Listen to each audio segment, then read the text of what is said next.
पिलामाने आज आमे सप्तम श्रेणी भूगोल बहिर आम परिवेश विषयटीर अभ्यास प्रश्न उत्तर करिबा। 1 नंबर निम्नलिखित प्रश्नगुड़िकर उत्तर दिय। क नंबर परिसंस्था कौन? उत्तर परिवेश थिबा समस्त प्राणी उद्भिद मनुष्यंकर परस्पर सहित तथा सेमानंक परिवेश सहित गढ़ी उठिथिबा निर्भरशीलतारु परिसंस्था सृष्टि हुए। अरण्य, चारणभूमि, मरुभूमि, पर्वत, ह्रद, नदी आदि रे गोटिए गोटिए परिसंस्था थाए। ख नंबर प्राकृतिक परिवेश कहले कौन बुझाए? उत्तर जो परिवेश प्रकृति द्वारा सृष्टि होइछि ताहाको प्राकृतिक परिवेश कुहा जाए, यथा पर्वत, झरणा, वृक्षलता और जीवजंतु। ग नंबर परिवेशर मुख्य अंश गुड़िक कौन? परिवेशर दुईटी मुख्य अंश अछि, यथा प्राकृतिक परिवेश, मानवीय बा मनीषकृत परिवेश। अश्ममंडल कौन? उत्तर पृथ्वीर कठिन भूत्वक बा शक्त उपरी भाग को अश्ममंडल कुहा जाए। यार उपरी भाग रे मृत्तिकार एक पतला आवरण रही। यह विभिन्न खनिज द्रव्य और शिलारे गठित। एही मंडल रु जीवजगत समस्त आवश्यक उपादान पाई थांती। व नंबर जैविक परिवेशर दुईटी मुख्य अंश कौन? उत्तर जैविक परिवेशर दुईटी मुख्य अंशर नाम है प्राणी जगत, उद्भिद जगत। च नंबर जैव मंडल काहाको कुहा जाए?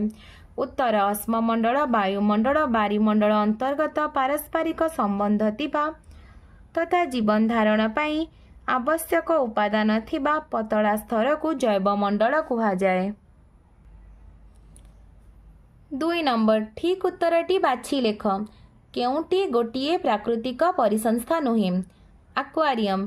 केउटी मानवीय परिवेशर एक अंग नुहे? भूमि। केउटी एक मानवकृत परिवेश? रास्ता। केउटी परिवेश निमंते विपद बढ़ुथिबा जनसंख्या?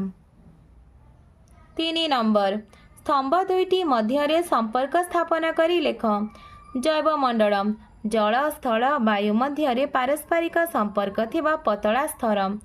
वायुमंडल पृथ्वी को घेरी रही गैसीय स्तर। बारीमंडल जलराशि। परिवेश आमर परिवेष्टनी। 4 नंबर कारण दर्शाओ। क नंबर मनीष परिवेश रे परिवर्तन आनी थाए। आदिम मनीषर आवश्यकता खूब कम थिला और से तार आवश्यक पदार्थ सीधासलख तार चतुःपार्श्वरु संग्रह करुथिला। मात्र कालक्रमे तार आवश्यकता वृद्धि पाइला। मनुष्य परिवेश को व्यवहार उपयोगी तथा परिवर्तन करिवार नूतन उपाय मान बाहर कला। से कृषि कार्य, पशुपालन, जानवाहन निर्माण, परिवहन और जगह जगह व्यवस्था सृष्टि कला। फल मनुष्य द्वारा परिवेश अनेक परिवर्तन है। ख नंबर प्राणी और उद्भिद परस्पर निर्भरशील।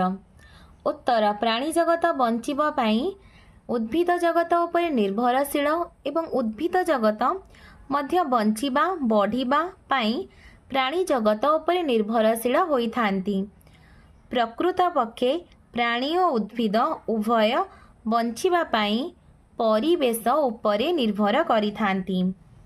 ग नंबर मनीष प्रकृतिर बिना सहायतारे चली पारे नाही। उत्तर मनुष्य द्वारा आवश्यकता मेंटाइबा पाई प्राकृतिक परिवेश उपरे निर्भर करे। मनुष्य प्राकृतिक परिवेश को व्यवहार उपयोगी तथा परिवर्तन करिवार नूतन उपाय मान बाहर करी जीवन को सहज और सरल करि पारिछि। तेणु प्रकृतिर बिना सहायतारे मनुष्य चली पारे नाही। पिलामाने तुमको वीडियोटी भल लागिले लाइक एंड सब्सक्राइब करिवो और निज सांग पिलामानंक सहित शेयर मध्य करिवो।